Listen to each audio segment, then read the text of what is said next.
early, am I? It's exactly 12:30. The weather's getting better, hopefully. And not too many people should miss class today. Can you start an attendance sheet for me, Roberto, please? I know I can count on you. Okay, I have good markers today. I'm going to go ahead and talk about 12.3, double integrals in polar coordinates. These are old friends of yours.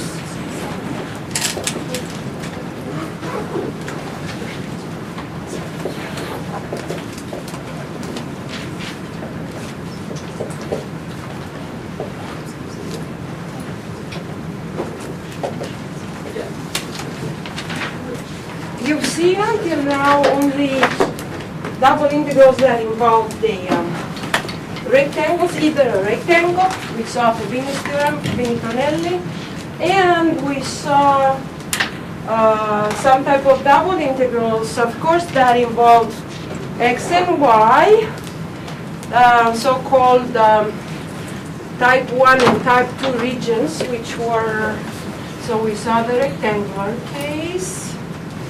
You have AB plus CD, a rectangle. You have, what other kind of integrals? Integrals over a domain of this shape between x between A and B and y, running wild and happy from bottom to top. That's called the vertical strip method, where y will be between the bottom function f of x and the top function g of x. And last time I took examples where f and g were both positive, but remember, you don't have to. All you have to have is that g is always greater than f, or equal at some point. And then what else do we have for these cases? These are all continuous functions. What else did we have? We had a type 2 domain, type 2 domain, type 1 and type 2, where what was going on? We had played a little bit around with y between C and D limits, midpoints. These are horizontal, so we take the domain as being defined by these horizontal strips between, let's say, a function. Again, I need to rotate my head, but I didn't do my yoga today, so it's a little bit stiff. I'll try x equals big F of y and x equals big G of y, assuming of course that f of y is always greater than or equal to g of y, and the rest of the apparatus is in place.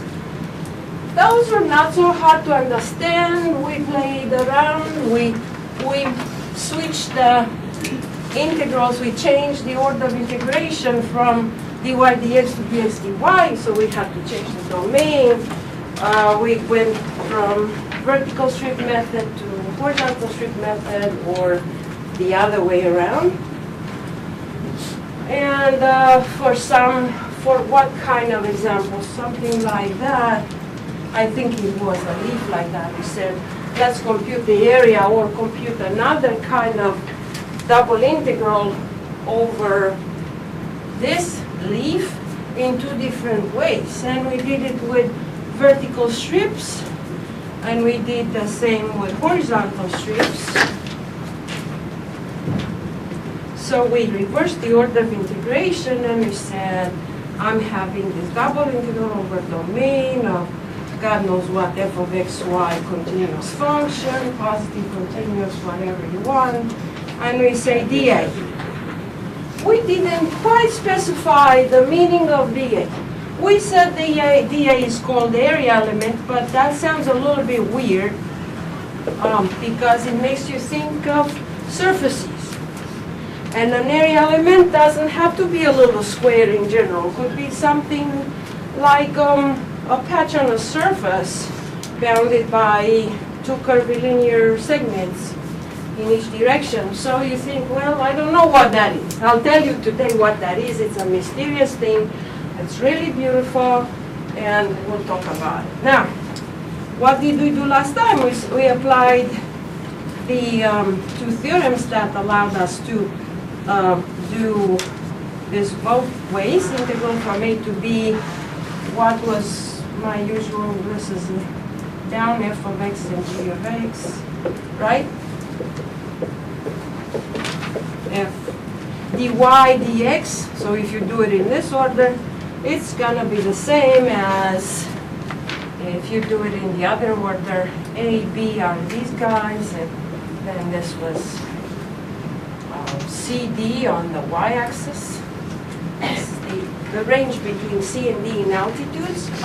So we have integral from C to D, integral from, I don't know what they will be, this big guy on top. Which one is the one?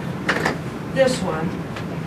That's going to be called x equals f of y, or g of y. I don't know, let's put the big one g and the smaller one, x equals big f of y. So you have to re-denote these functions as inverse functions and use them as functions of y. And so it makes sense to say, what did we do? We first integrate with respect to x between two functions of y. That was the so-called horizontal strip method, dy. So I have summarized the ideas from last time that we work with, generally with coordinates x and y. We were very happy about them. We had the rectangular domain where x was between AB and y was between CD. Then we went to type 1, not diabetes, just type 1 region. Type 2, and those guys are related. So if you understood one, you understood the other one. And if you have a nice domain like that, you can compute the area or some. The area would correspond to f equals 1.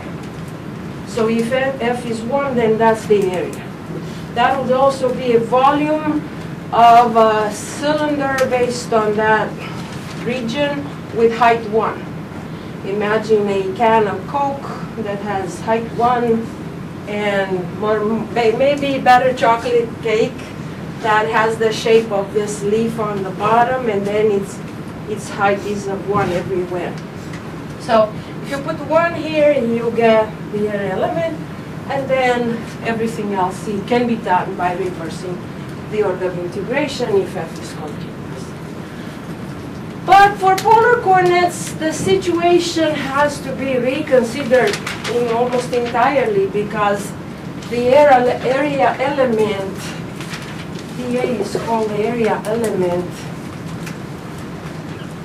for us was equal to dx dy for the Cartesian coordinate case.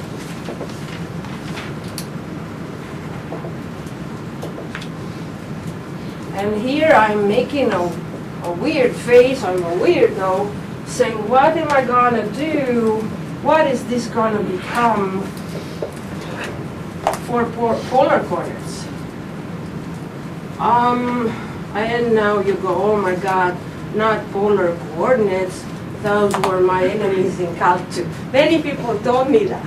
And I tried to go into my time machine and go back something like 25 years ago and see how I felt about them. And I remember that I didn't get them from the first 48 hours after I was exposed to them. Therefore, let's do some review. What were those polar coordinates? Polar coordinates were a beautiful thing. These guys from Trig was your friend, hopefully. And what did we have in trigonometry? Trigonometry, we had the point of a circle. This is not the unit trigonometric circle. It's a circle of, bless you, of radius r. I'm a little bit shifted by a phase of phi 0. So you have a radius r, and let's call that little r.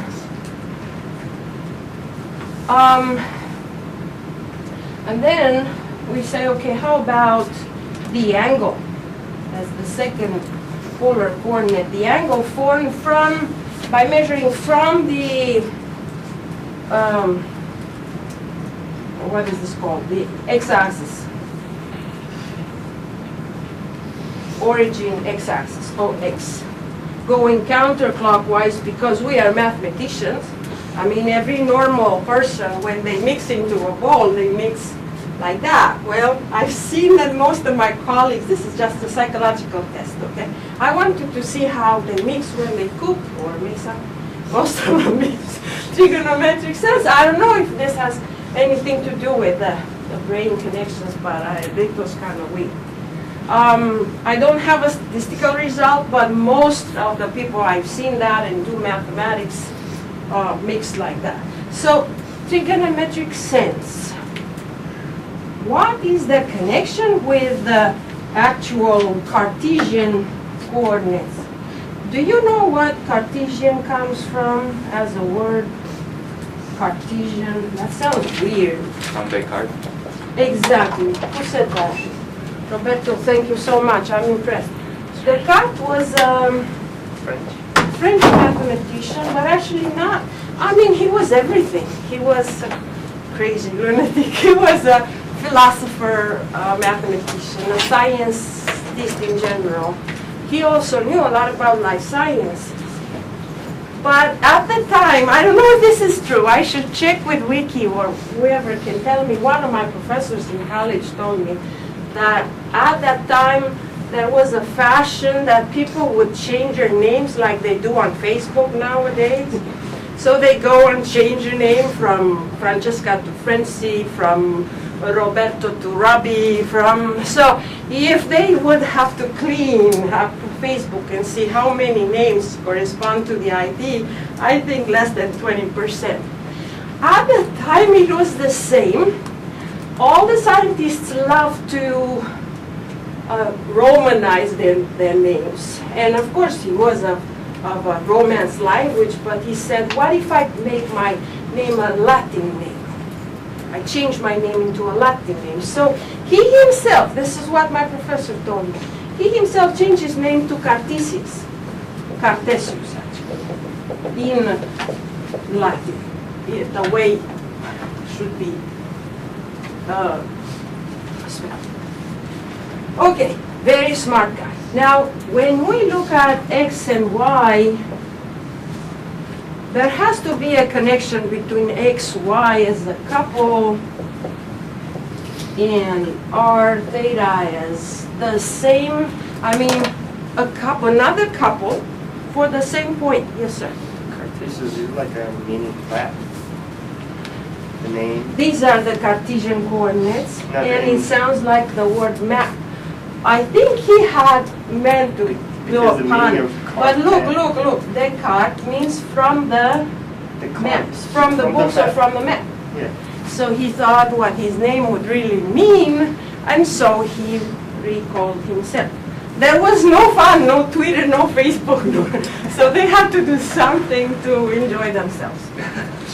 Now, when it comes to these triangles, we have to think of the relationship between x, y, and r theta. And could somebody tell me what the relationship between x, y, and r theta is? X represents r cosine theta. Who says that? Trigonometry taught us that because that's the adjacent side over the hypotenuse for cosine. And in terms of sine, you know what you have. So you're going to have y equals r sine theta. And we have to decide if x and y are allowed to be anywhere in plane. For the plane, I'll also write R2. R2, not R2 from the movie, just R2 is the plane, and R3 is the space, the Euclidean space, three-dimensional one. R theta is a couple where, that's a little bit tricky. We have to make a restriction. We allow R to be anywhere between 0 and infinity, so it has to be a positive number, and theta will be between 0 and 2 pi. Do we have to restrict? I believe you. You sound sick to me. Take your viruses away from me. Take your germs away. I don't even have the cleanest. I'm kidding. Alex, I hope you don't get offended. So look, I hope this works instead. I'm making a circus. It's really, I hope you're feeling that. I'm sorry about that. Playing around. So you have a mismatch, only the jokes.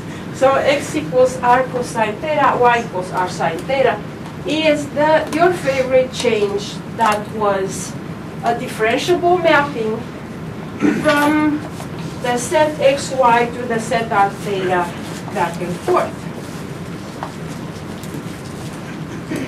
And you are going to probably say, okay, how do you denote such a map? I mean, going from xy to r theta and back, let's suppose that we go from r theta to xy, and that's going to be big F. And going backwards is going to be the inverse mapping, so I'm going to call it F inverse.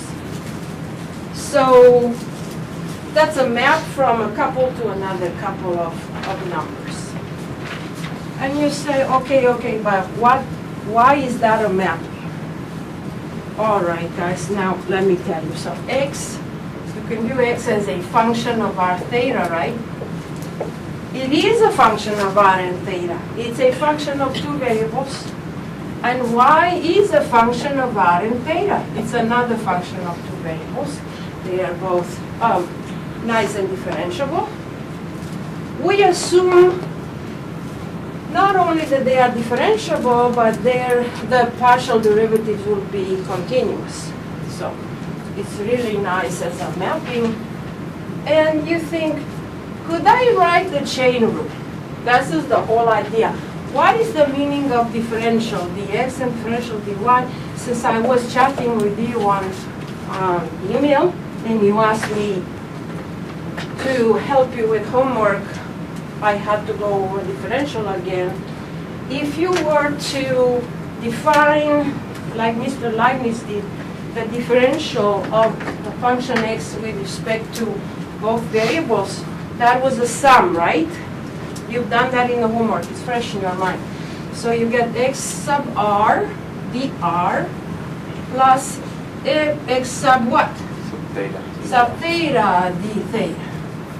And somebody asked me, what if I skip the dr? No, don't do that. First of all, web work is not going to take the answer. But second of all, the most important stuff here to remember is that these are small, infinitesimally small displacements. Infinitesimally small displacements in the directions x and y respectively. So you would say, what does it mean infinitesimally? It doesn't mean delta x small. Delta x small would be like me driving 7 feet when I know I have to drive fast to Amarillo, be there in an hour. Well, okay, don't tell anybody. But it's about 2 hours, right? So I cannot be there in an hour. But driving those 7 feet is like a delta x. Imagine, however, me measuring that speed of mine in a much smaller fraction of a second. So shrink that time to something infinitesimally small. This is what you have here, that kind of quantities. And dy will be y sub r dr plus y sub theta d theta. And now I'm not gonna go by the book.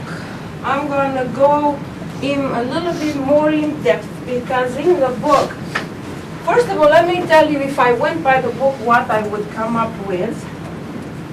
And of course, the way we teach mathematics all through K-12 and through college is swallow this theorem and believe it. So practically, you accept whatever we give you without controlling it, without checking if we're right, without trying to prove it. But practically the theorem in the book says that if you have a function xy that's continuous over a domain D, and you do change the variables over. I forgot my glasses. So I sit very Yeah. close. What do you wear? Huh? What dioptries? Oh, I couldn't tell you. I can see from here. You can. Yeah, my vision's not terrible. All right. F of xy dA. If I change this dA as dx dy, let's say, to a perspective of something else in terms of polar coordinates, then the integral I'm going to get is over the corresponding domain d star, whatever that would be. Then I'm going to have f of x of r theta, y of r theta, everything expressed in terms of r and theta. And instead of the a, so we just feed you this piece of cake and say, believe it and leave us alone. Okay, that's what we tell us in the book in section 11.3. So without understanding why you have to, instead of the r d theta, you multiply by an r. What is that? You don't know why you do that. And I thought that's the way we taught it for way too many years. I'm sick and tired of not explaining why you multiply that with an r. So I will tell you something that's quite interesting and something that I learned already in graduate school. I was late already. I was in my 20s when I studied differential forms for the first time. And differential forms have some sort of special wedge product, which is very physical in nature. So if you love physics, you will understand more or less what I'm talking about. Imagine that you have two vectors, vector A and vector B. Okay? For these vectors, you go, oh my God, if these would be vectors in a tangent plane to a surface, you think, assume these would be tangent vectors to a surface. This is the tangent plane and everything. You go, okay, if these were in infinitesimally small displacements, which they are not, but assume they would be, how would you do the area of the infinitesimally small parallelogram that they have between them? This is actually the area element idea, dA. So instead of dx dy, you're not going to have dx dy, you're going to have some sort of, I don't know, this is like a d something, d u, and this is a dv, and when I compute the area of the parallelogram, I consider these to be vectors. Then I say, how did we get from the vectors to the area of the parallelogram?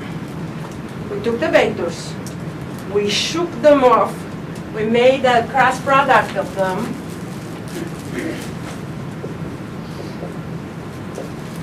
and then we took the norm, the magnitude of that. Does this make sense compared to this parallelogram? Yeah, remember guys, this was like, how big is du, a small infinitesimal displacement, but that would be like the width, or one of the dimensions times the other of the dimensions of the area element times, this area element is that tiny pixel that is sitting on the surface in the tangent plane at the point. Sine of the angle between them, guys. Oh, okay, so if if the guys are not perpendicular to one another, if the two displacements are not perpendicular to one another, you still have to multiply by the sine of theta. Otherwise, you don't get the element of area, this parallelogram. So why did the Cartesian coordinates not pose a problem? For Cartesian coordinates, it's easy. For Cartesian, it's a piece of cake. Why? Because this is dx, this is dy, as little tiny measures multiplied. How much is sine of theta between Cartesian coordinates? It's 1, because it's 90 degrees. When they are orthogonal coordinates, it's a piece of cake, because you have 1 there, and then your life becomes easier. Okay?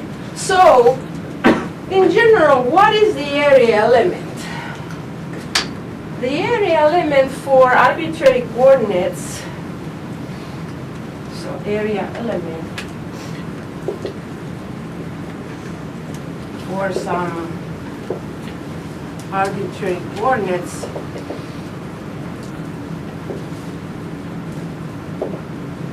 should be defined as a signed area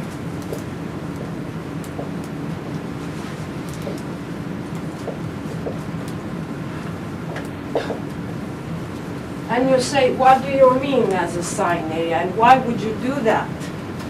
Well, it's not so hard to understand. Imagine that you have a convention and you say, okay, dx times dy equals negative dy times dx. And you say, what? If you change the order of dx dy, this wedge stuff works exactly like the, what is that called, cross product. So the wedge works just like the cross product. Just like the cross product. In some other ways, suppose that I am here, right? And this is a vector, like an infinitesimal displacement, and that's the other one. If I multiply them one after the other, and I use this strange wedge sine area, I'm going to have an orientation for the tangent plane, and it's going to go, so it's going to go up, the orientation. The orientation is important. But if I have dx dy and I switch them, I say dy swap with dx, what's going to happen?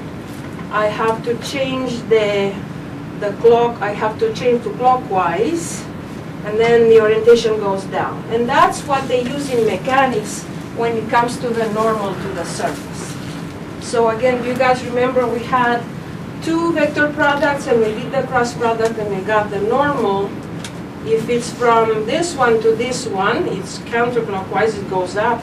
But if it's from this vector to this other vector, it's clockwise, it goes down. This is how a mechanical engineer will know how the surface is oriented based on the partial velocities, for example. He has the partial velocities along a surface, and somebody says, take the normal, take the unit normal. He goes like, are you a physicist? He goes, no, I'm an engineer. You don't know how to take the normal. And of course he knows. He knows the convention by this right-hand rule, whatever you guys call it. I call it the faucet rule. It goes like this, or it goes like that. It's the same for a faucet, for any type of screw, for the right-hand rule, whatever. Okay. What else do you have to believe me are true? Dx wedge dx is 0. Can somebody tell me why that is natural to introduce such a wedge product? Because the sine of the angle between those is 0. Right. Once you flatten this, once you flatten the parallelogram, there is no area. So the area is 0. How about dy signed area? 0. So these are all the properties you need to know of the sine area. Signed area. Okay, so now let's see what happens if we take this element, which is a differential, and wedge it with this element, which is also a differential. Okay, Oh my God, I'm shaking only thinking about it, and I'm gonna get something weird. But I mean, man, weird. Let's see what happens.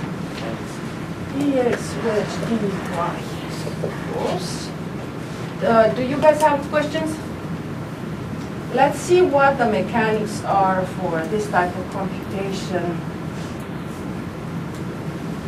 I go, this is like a displacement wedge, this other displacement.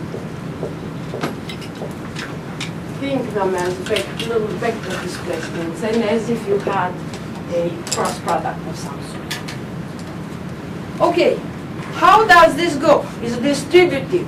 It's like linear functions because we've studied the properties of vectors. This acts by linearity. So you go and say first plus first times second, and times is this guy, this weirdo.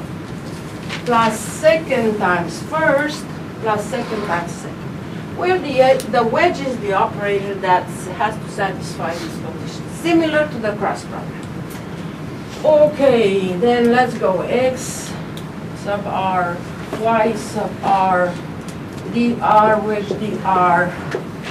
Oh, this is zero, go away. I say, leave me alone, you're making my life hard. Then I go plus x sub r, this is a smooth function. Y sub theta, another smooth function. What are these displacements? dr, d theta. Are like those d something, two small displacements in cross product. Okay, plus, who's telling me what next? X sub theta. X theta y r, d theta dr.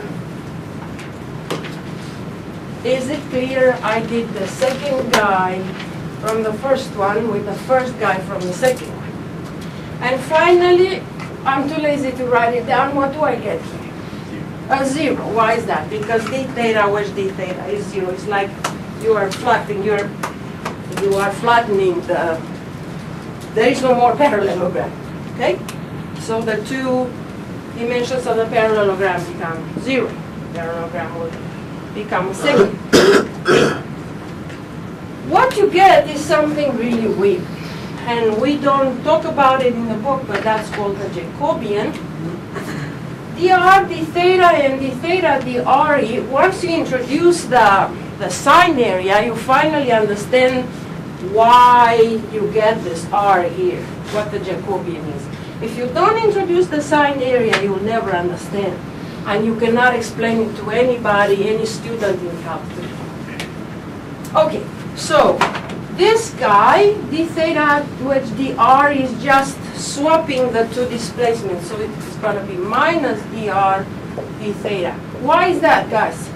Because that's how I said, every time I swap two displacements, I'm changing the orientation.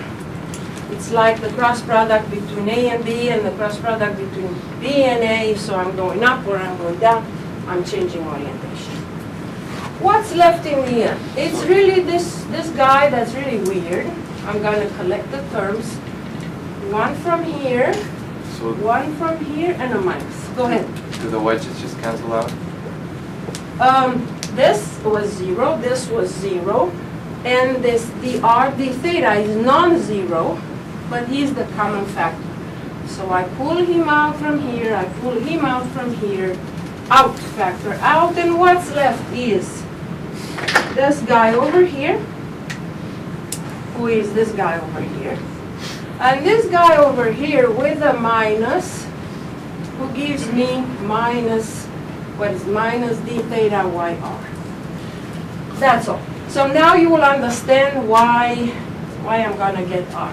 So the general rule will be that the area element dx dy, the wedge signed area, will be, you have to help me with this individual because he really looks weird. Do you know of a name for it? Do you know what this is going to be? Linear algebra people, only two of you. Maybe you have an idea. So it's like I take this fellow and I multiply by that fellow. You see?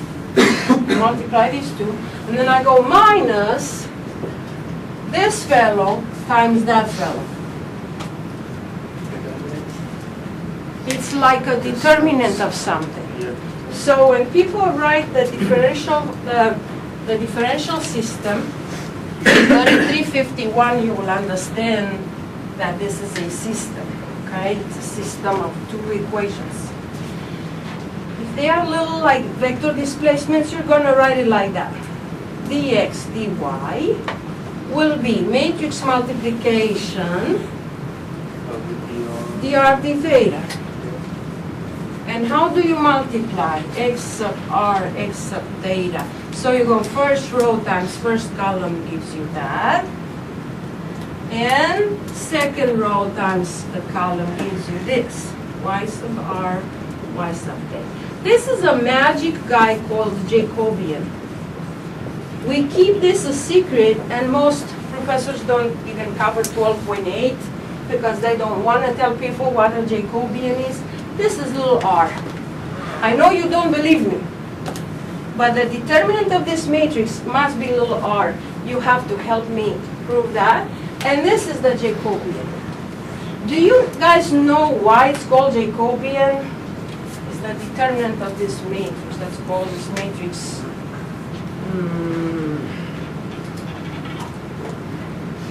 J.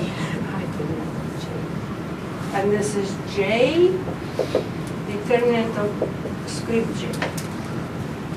This is called Jacobian. Why is it R? Let's see. I don't know. Let's see how we do.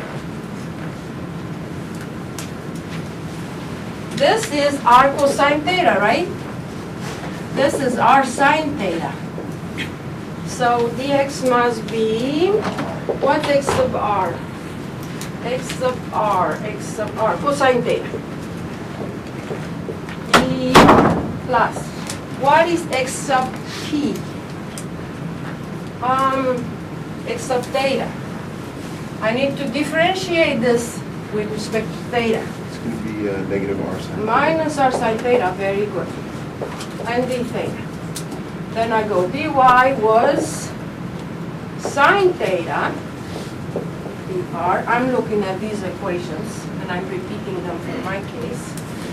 This is true in general for any kind of coordinates. So it's a general equation for any kind of coordinate, two coordinates, any kind of coordinates in plane. You can choose any functions, f of u, v, g of u, v, whatever you want. But for this particular case of polar coordinates, it's going to look really pretty in the end. What do I get when I do y theta? R cosine theta. Am I right, guys? Keep an eye on it. So this will become, the area element will become what? The determinant of this matrix. Red, red, red, red. How do I compute a determinant? Everybody knows it. This times that minus this times that. Okay, let's do that together. So I get R cosine squared theta minus plus R sine squared theta dr d theta in the wedge. What is this? 1. Jacobian is R times 1 because that's Pythagorean theorem, right? So we have R, and this is the meaning of R here. So when I move from the x dy, I originally had the wedge that I didn't tell you about, and this wedge becomes R dr d theta, and that's the correct way to explain why you get the Jacobian there. We don't do that in the book. We do it later and we sort of smuggle through. We don't do a very thorough job. When you go into advanced calculus, you will see that again the way I explained it to you. If you ever want to go to graduate school, then you need to take the advanced calculus 14350 N4351, where you are going to learn about these. If you take those as a math major or engineering major, it doesn't matter, you go to graduate school, they don't take advanced calculus again at graduate school. So it's somewhere borderline between senior year and graduate school. It's like the first course you would take in graduate school for many. Okay, so an example of this transformation where we know what we are talking about. Let's say I have a picture and I have a domain D, which is this is x squared plus y squared equals 1. I have the domain as being the D. And then I say I would like, what would I like? I would like the volume of the, this is a paraboloid z equals x squared plus y squared. I would like the volume of this object. This is my obsession. I'm going to create a vase someday like that. So you want this to be a solid, in cross-section it could be just this, in cross-section. And it's a solid of revolution. This cross-section, you have to imagine revolving it around the z-axis and creating a heavy object. This is, from the outside, don't see what's inside. It looks like a cylinder, but you go inside and you see the valley. So it's between a paraboloid and the disc, the unit disc on the floor. How are we going to try and do that? What did I teach you last time? Last time I taught you that we have to go over a domain D. But that domain D, unfortunately, is hard to express. How would you express D in Cartesian coordinates? Well, you can do it. It's going to be a headache. X is between -1 and 1. Am I right, guys? And y will be between, now I have two branches. One and the other one. One branch will be square, I hate square roots. I absolutely hate them. Y is between 1 minus square root x squared minus square root 1 minus x squared. So if I were to ask you to do the integral like last time, how would you set up the integral? Or you go, okay, I know what this is. Integral over d of f of xy dxy, dx dy. This is actually a wedge. In my case, we avoided that. We said dA. And we said, what is f of xy? X squared plus y squared, because I want everything that's under the graph, not above the graph. So everything that's under the graph, f of xy, it's this guy. And then I have to start thinking, because it's a type 1 or type 2. It's a type 1 the way I set it up, but I can make it type 2 by reversing the order of integration like I did last time.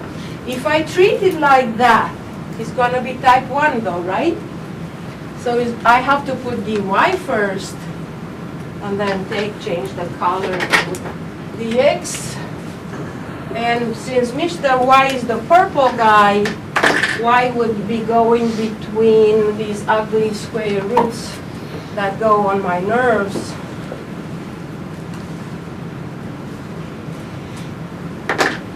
And then x goes between -1 and 1. It's a little bit of a headache. Why is it a headache, guys?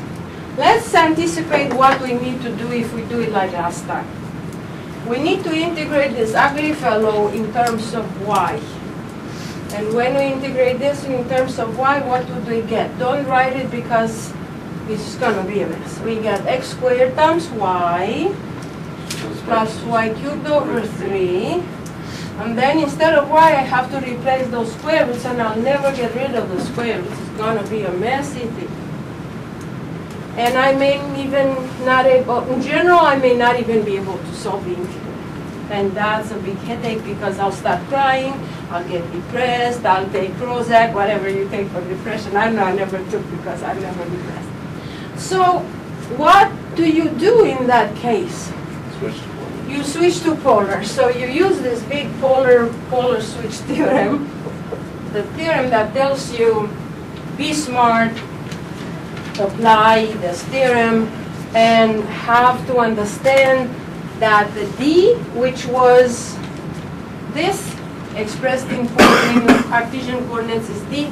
If you want to express the same thing as the star will be in polar coordinates. You have to be a little bit smarter. Let's say r theta, where now you have to put the bounds, the R. limit, r from 0 to 1? 0 to 1, excellent. You cannot let r go to infinity because it's the vase is increasing. You only need the vase that has radius 1 on the bottom. So r is 0 to 1, sorry, and theta is 0 to 2 pi. And there you have your domain d star. So I need to be smart and say integral. Integral, what do you want to do first? Well, doesn't matter. dr d theta is going to be.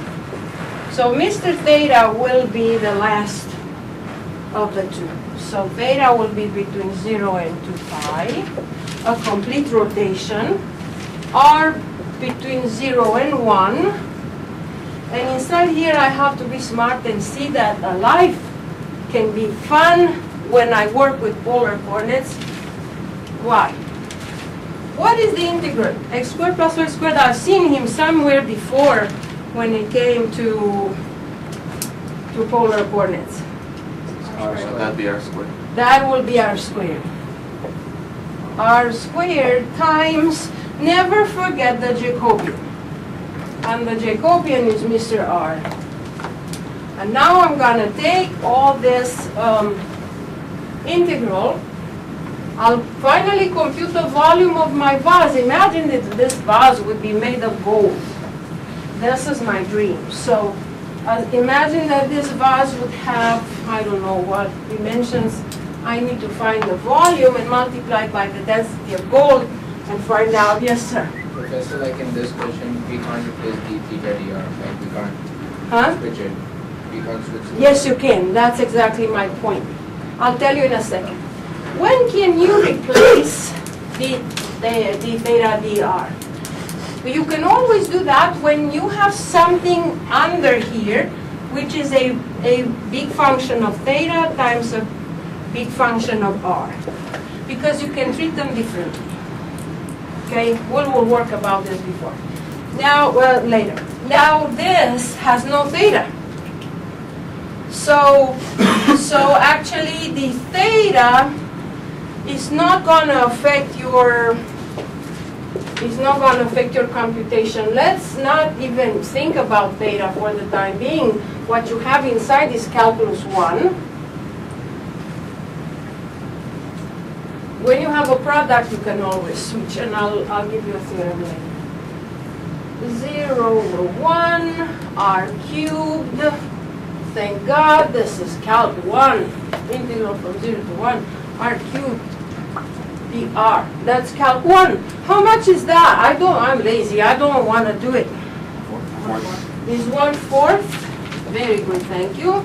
And if I integrate further, and I'm a little bit lazy, what do I get? 1/4 is a constant, it pulls out. So theta over 4. So I get 2 pi over 4, which is pi over 2. Am I right? So this constant gets out, integral from 0 to 2 pi will be 2 pi, and this is my answer. So pi over 2 is the volume. If I have a 1-inch diameter, and I have this vase made of gold, which is a piece of jewelry, really beautiful, then I'm going to have pi over 2 the volume. That will be a little bit hard to see what we have in square inches. We have 1.5 something square inches, and then more. And then multiply by the density of gold and estimate based on the mass, how much money that's gonna be. What did I want to tell Nitish? I don't want to forget what he asked me because that was a very smart question. When can we reverse the order of integration? In general, it's hard to compute. But in this case, you are the luckiest person in the world because just take a look at me. I have, let's say, my r between 0 and 2 pi, and my theta between 0 and 2 pi, and my r between 0 and 1, whatever, it doesn't matter, it could be anything.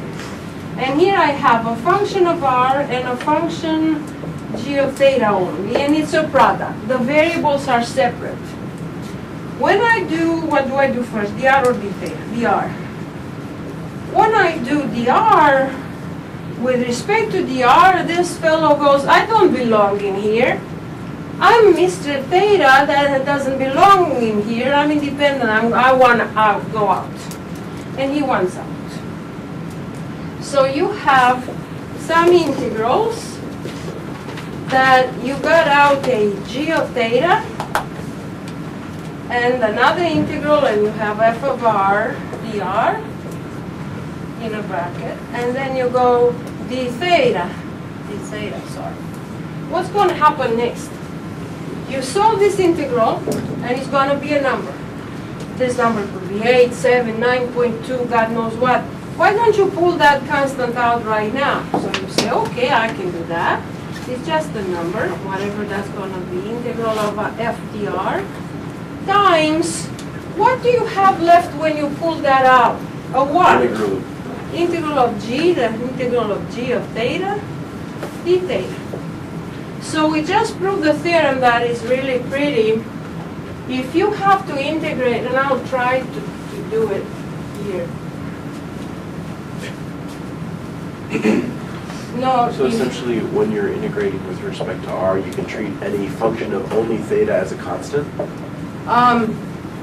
Yeah, I'll tell you in a second what it means because integrate, you're fine.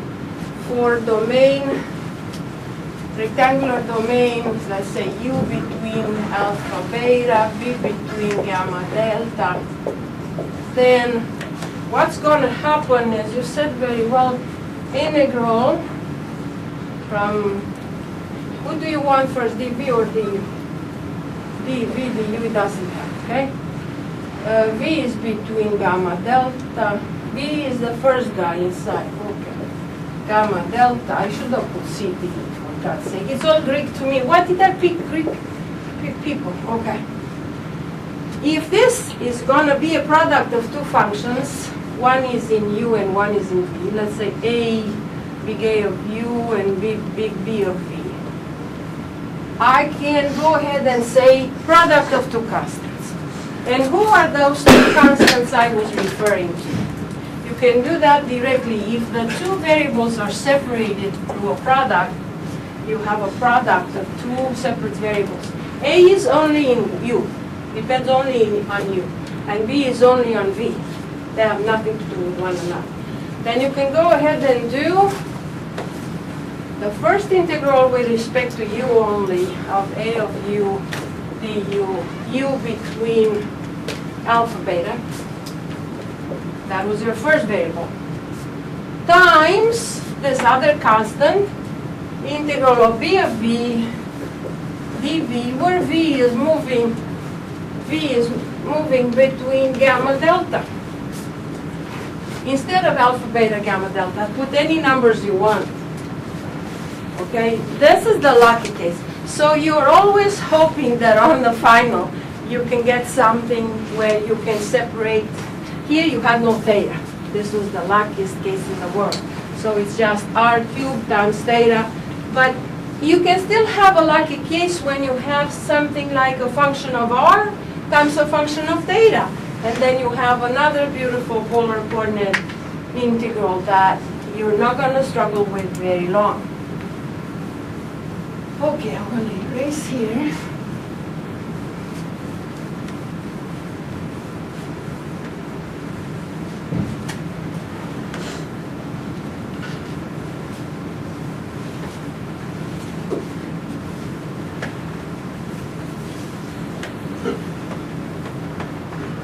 example.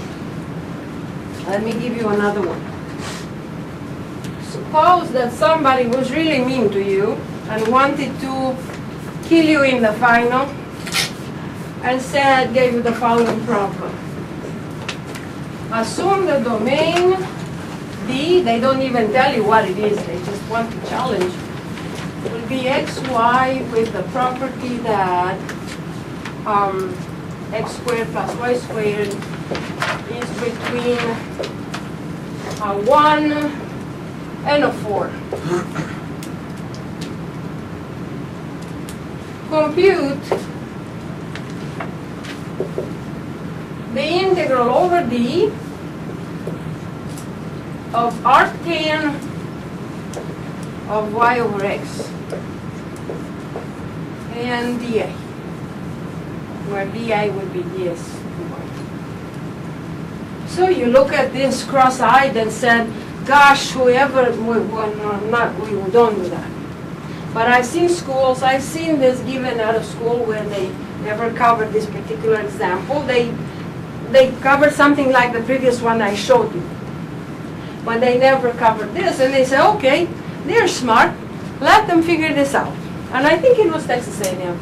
They gave something like that without working this in class.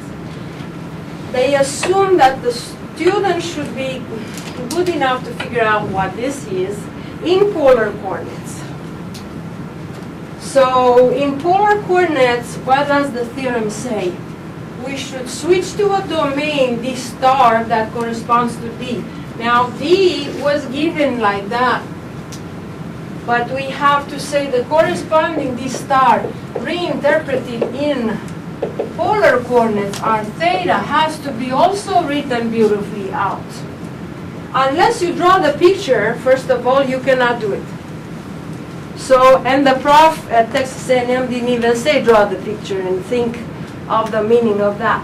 What is the meaning of this geometric locus of points? Got a circle side.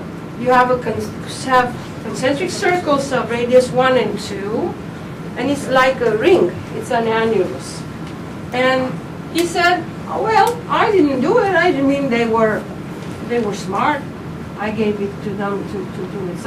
So if the students don't see at least an example like that, they have difficulty, in my experience.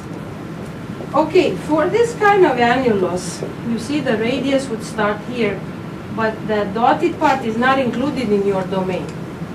So you have to be smart and say, wait a minute, my radius is not starting at 0, it's starting at 1, and it's ending at 2, and I put that here.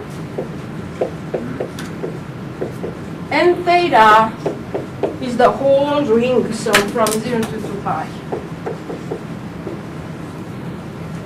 Whether you do that over the open set, that's called annulus, without the boundaries, or you do it above the one with the boundaries, it doesn't matter. The integral is not going to change. And you are going to learn that in advanced calculus. Why it doesn't matter that if you remove the boundary, you put back the boundary. That is a certain set of a measure 0 for your integration. It's not going to change your result. So no matter how you express it, maybe you want to express it like an open set, you still have the same integral. Double integral of D star, this is going to give me a headache unless you help me. What is this in polar coordinates?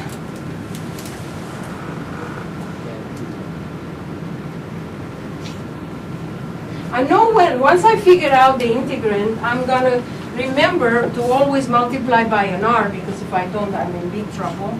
And then I go d theta. But I don't know what this is. R. Nope. But here, so r cosine theta is x, r sine theta is y. When you do y over x, what do you get? You get Always theta. tangent of theta. And if you do our tangent of tangent, you get theta. So that was not hard, but the students did not. In that class, I was talking to whoever gave the exam, 70-something% of the students did not know how to do it because they've never seen something similar. And they didn't think how to express this as theta and r. So what do we mean to do? We mean, is this a product? It's a beautiful product. They are separate variables, like Nitish asked. Now, you see, you can separate them. The r is between 1 and 2. So I can do, eventually I can do the r first. And theta is between 0 and 2 pi. And as I taught you by the previous theorem, you can separate the two integrals because this one gets out. It's a constant. So you're left with integral from 0 to 2 pi theta d theta. An integral from 1 to 2 r d theta. R dr, I'm sorry. R dr theta d theta. This should be a piece of cake. The only thing we have to do is some easy calculus 1, was it? Yes. So what is integral of theta d theta? I'm not gonna rush anywhere. Theta squared over 2 between theta equals 0 down and theta equals 2 pi up. Right? So it's just going to be 2 pi squared. Yeah, and I'll do that later, I don't care. And this is going to be r squared over 2 between 1 and 2. So the numerical answer, if I know how to do any math like that, is going to be 2 pi squared. 2 pi squared because I have 4 pi squared over 2. So the first guy is 2 pi squared times, I get a 4 and 4 minus 1. Are you guys with me? So I get a 4 over, let me write it like that. 4 over 2 minus 1 over 2. What's going to happen to the over 2? We'll simplify. So this is going to be 3 pi squared. Okie dokie? Yes, sir. How did you split it into 2 intervals right here? That's exactly what I taught you before. So if I had not taught you before, how did we prove the theorem? The theorem that was before was like that. What was it? Suppose I have a function of theta and a function of r, and I have d theta dr. And I think this weather got to us because several people had the cold and the flu in this building. Wash your hands a lot. It's full of mathematicians, full of germs. So theta, you want theta to be between whatever you want, any two numbers, alpha, beta. And r between gamma, delta. This is what I explained last time. So when you integrate with respect to theta first inside, g of r says, I have nothing to do with these guys. They are not my type, they're not my gang, I'm going out, have a beer by myself. So he goes out and joins the R group. Because theta and R have nothing in common, they are separate variables. This is a function of R only, and that's a function of theta only. This is what I'm talking about. Okay, so that's a constant. That constant pulls out. So in the end, what you have is that constant that pulled out is going to be alpha, beta, f of theta, d theta as a number, times what's left inside, integral from gamma to delta, g of r dr. So when the two functions, big F and big G, are functions of theta respectively r only, they have nothing to do with one another, and you can write the original integral as the product of integrals, and it's really a lucky case. But you are going to encounter this lucky case many times in your final, in the midterm, okay, now thinking of what I wanted to put on the midterm, somebody asked me if I'm going to put, they looked already at the homework and at the book, and they asked me, are we going to have something like the area of the cardioid. Maybe not necessarily that because, or area between a cardioid and a circle that intersect each other. Those were doable even with Calc 2. Something like that that was doable with Calc 2. I don't want to do it with a double integral in Calc 3, and I want to give some problems that are relevant to you guys. The question, what's going to be on the midterm, is not, okay, what's going to be on the midterm? It's going to be something very similar to the sample that I'm going to write. And I have already included on that sample the volume of a sphere of radius r. So how do you compute? How do we, exercise 3 or 4, whatever that is, we compute the volume of a sphere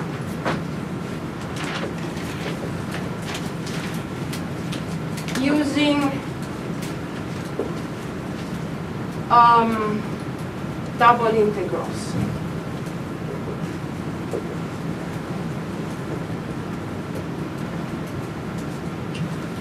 I don't know if we have time to do this problem, but if we do, that will be the last problem. When you ask your teacher, why is the volume inside the sphere, volume of a ball actually, ball inside the sphere, no, the solid ball. Why is it 4 pi r cubed over 3? Your teacher, did she tell you, or he told you something? Did you ask Mr. Heinig, for example? I believe we probably They were supposed to tell you that you can prove that with Calc 2 or Calc 3. It's not easy. It's not an elementary formula. In the ancient times, they didn't know how to do it because they didn't know calculus. So what they tried is to approximate it and see how it goes. Assume you have the sphere of radius r, and r is from here to here, and I'm going to go ahead and draw the equator, the upper hemisphere, the lower hemisphere, and you should help me because isn't it enough to say it's twice the upper hemisphere volume, right? So if I knew the, what is this called? If I knew the expression z equals f of xy of the spherical cap of the hemisphere, of the northern hemisphere, I would be in business. So somebody even tried, one of my students, I gave him that, he didn't know polar coordinates very well. So what he tried to do, he was trying to do this, say z is gonna be square root of r squared minus x squared minus y squared over the domain d. So d will be what domain? X squared plus y squared between 0 and r squared. Am I right, guys? So the disk on the floor means x squared plus y squared between 0 and r squared. This is the d we have. This is d. So twice what? F of xy. This is the volume of the upper hemisphere is the volume of everything under this graph, which is like a hat. It's the spherical, is the hemisphere, northern hemisphere. Dx, dy, whatever it is, dx. So he tried to do it, then he came up with something very ugly. Of course, you can imagine what he came up with. What would it be? I don't know. Oh, God. X between minus r to r. Y would be between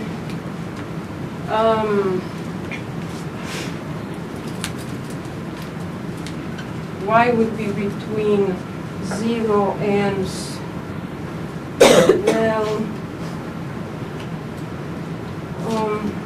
you would have to draw it. It would be 0 and r. Yeah. Oh no. So x is It's gotta between be minus as a r function to of r. x. And this is x. And then it's a function of x. And then you go square root r squared minus x squared. It really looks awful in Cartesian coordinates.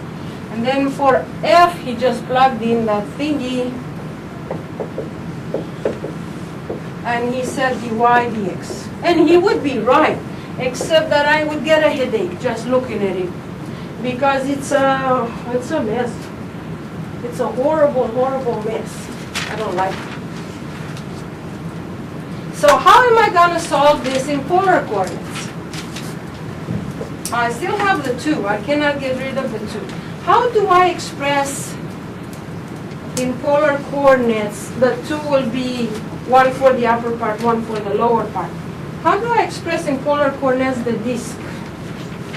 Rho or r, little r between Still 0. 0 to big R, and theta all the way from 0 to 2 pi. So I'm still sort of lucky that I'm in business. I go 0 to 2 pi, integral from 0 to R, and for that guy, that is the integrand, I'm going to say square root of z. Z is r squared minus, who is x squared plus y squared in polar coordinates? R squared, very good. R squared. That's the integrand. Don't forget that instead of dy dx, you have to say times r, the Jacobian, dr d theta. Can we solve this and find the correct formula? That's what I'm asking about. We need a u substitution. Without the u substitution, we will be dead meat. But I don't know how to do u substitution, so I need your help. Because you can help me. Who is the constant? R is the constant. It's a number. Little r is a variable. The little r is a variable. So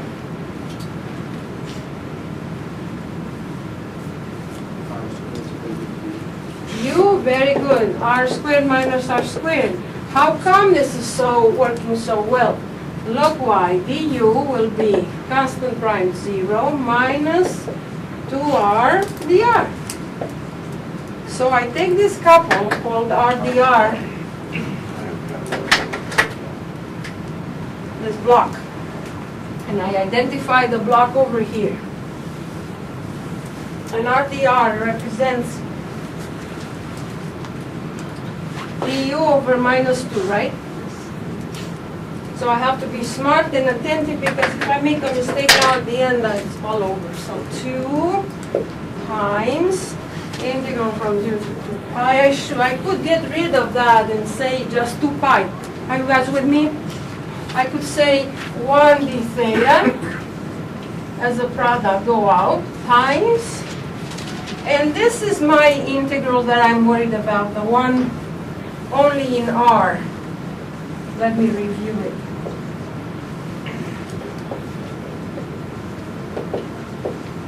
This is the only one I'm worried about. This is a piece of cake. This is 2, this is 2 pi. This whole thing is 4 pi. At least I got some 4 pi out. What have I done in here? I've applied the u substitution, and I have to be doing a better job. I get 4 pi times, what is it after u substitution? This guy was minus 1/2 du, right? This fellow is squared u. What squared u as a power? U to the 1/2. And for the integral, what in the world do I write? So when, okay, so when little r is 0, when little r is 0, u is going to be r squared. When little r is big R, you get 0. Now you have to help me finish this. It should be a piece of cake. I cannot believe it's hard. What is the integral of, okay, 4 pi, copy and paste, minus 1/2, integrate u to the 1/2. 2/3 u to the 3/2. 2/3 u to the 3/2 between u equals 0 up and u equals r squared down. It still looks bad, but You got a negative sign. I got a negative Where is sign. it? The most line blind. So when I go this minus that, it's going to be very nice. Why? I'm going to say minus 4 pi over 2 times 2 over 3.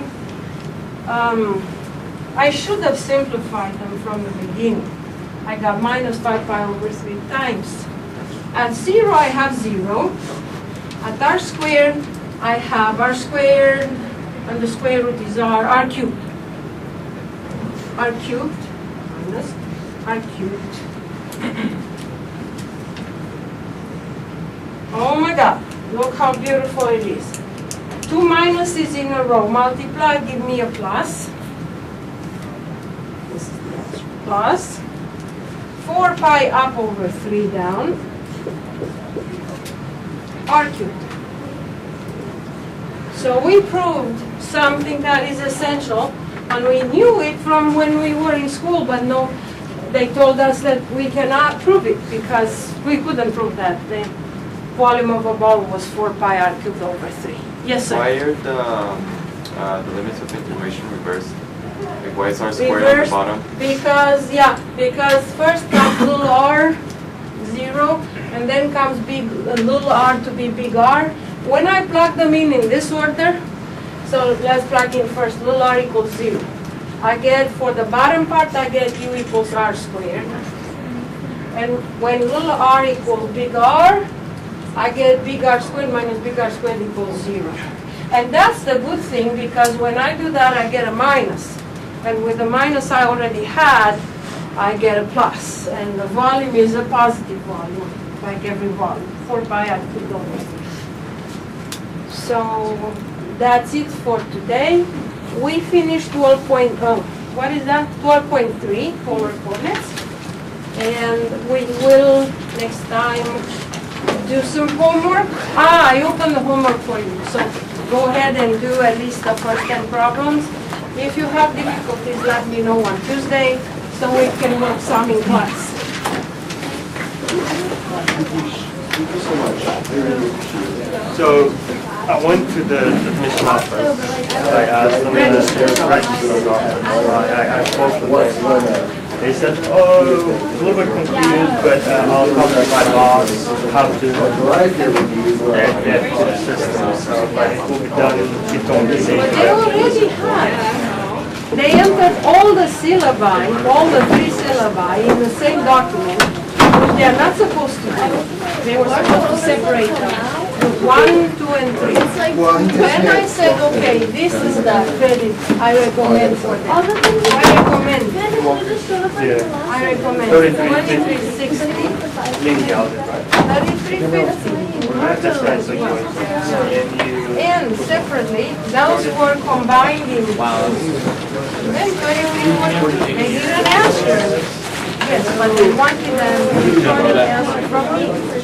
They wanted me, I wrote the syllabi, and the answer results. They just have to be a little bit more efficient, because I see, it usually takes them, after I give them my reply, 2 weeks until they read. Oh, you don't know what we have. We have thousands of transcripts. And they don't do a good job. I mean, I don't know. They said, oh, it's maximum 70% of the paperwork, and we just looked at it. Can you imagine 2 years of a calculus that's equivalent to American only 2 credits? Because in your system, everything was very much accelerated. Yeah, and they say, no, I'll ask you again. Can you imagine you take a calculus in 2 years that is only equivalent for 2 credits of the class? Anyway, what happens is that we used to have very good evaluators in the registrar's office. And most of those people retired or they got promoted in other administrative positions. So they have 3 new hires. Those guys, they don't know what they're doing. It's like, imagine you would finish, graduate today, next week you go for the registrar. You don't know what you're doing. You need time. Yes. I had a question about the homework. I'll wait for it. So, but it's okay. Do you have secrets? No, I don't. The homework is due the 31st. No, I had a question from the homework. Like I had one that I was working on. Okay. And I was like, You can wait, and you can wait. Yeah, So that's what I if you figured guys out. have other more specific questions. I know you've been invited to have a meeting with like graduate student. Who was there yet? I'll go eat.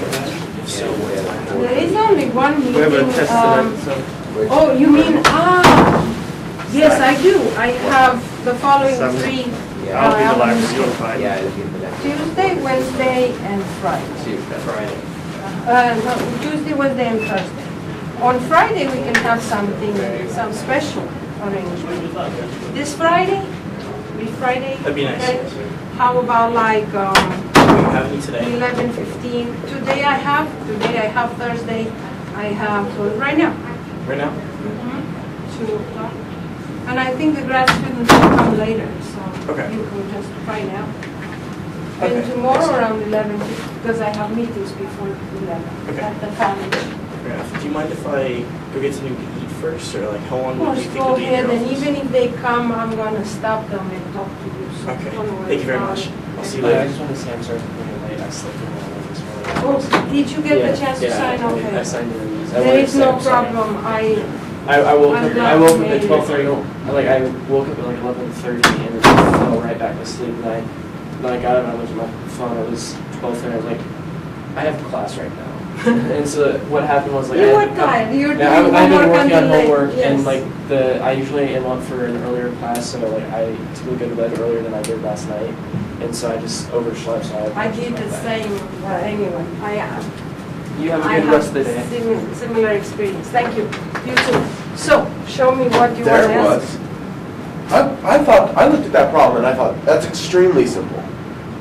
Accelerate. Are they independent, really? Huh? Are they, V and T are independent? I Okay, I need assume. to stop. But I didn't even bother.